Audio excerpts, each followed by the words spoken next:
My name's Galen Manning, and I've come here and I'm visiting from the United States. I work for a company called iSchool.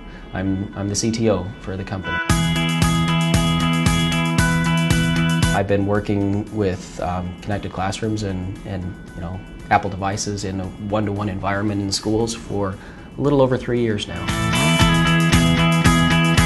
We were already most of the way through a Colubris build using an HP ProCurve wireless controller, and we'd already ordered it. It was basically installed. We were running on a full gigabit network with fiber runs. We felt like we had installed some of the finest components that we knew of at the time.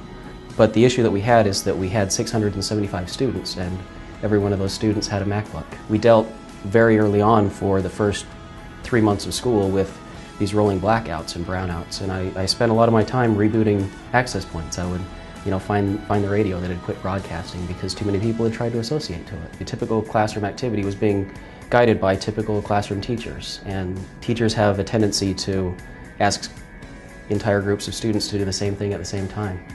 And in a wireless environment, that can really be a headache. We talked with a lot of different people, and we met one representative from Extricom while we were there. And I'd never heard of Extricom. I didn't have any idea. I'd never heard of the channel blanket. I was only really aware of one type of wireless. I knew that most of the wireless that I saw, if not all the wireless I saw, was really the same technology replicated again. And we started to watch some of the ports on the Ethernet, and we started to actually get some of these classrooms switched over into the Extricom system. We'd taken down the Colubris network. I mean, we very easily passed the number of associations we were dealing with before, and we could get all the clients to connect. They were all connecting. All of a sudden, that wasn't even the problem. It wasn't about just maintaining an association to an access point. It was about, okay, now how much throughput can we really push to these? The next day, I ran the entire school wirelessly.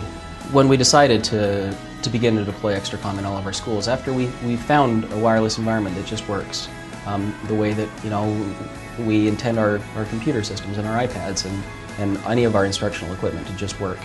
We made the decision, and we decided to partner with Extricom and to deploy this in all of our schools, and it was one of the best decisions I've made in this company, and it's been what's allowed us to also do what we do. We're able to develop things and have very high expectations for these wireless environments. Extricom is a major contributor. It is a major component in this entire connected classroom.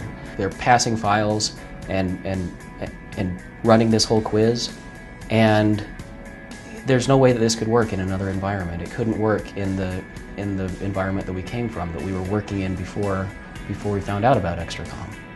If we couldn't just be confident that the wireless is just going to be there, and the kids don't have to worry about it. They don't have to associate to another SSID. We don't have to ask them to switch into another network or something like that. A kindergartner or a first grader doesn't even want to deal with connectivity issues. They want to turn it on, produce something, and share it.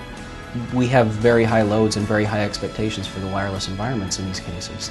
We make assumptions that we could never make with other technology. We couldn't do this without the channel blanket architecture that we have in these classrooms. My support staff is relatively limited because Extricom support staff is very well staffed.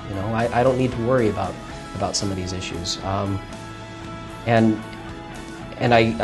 We can create and we can replicate environments in all sorts of different areas and in all sorts of different places, and we don't have to worry about whether we'll be able to run our apps or run some of these applications that we talk about in our trainings in the school when the installation is finished.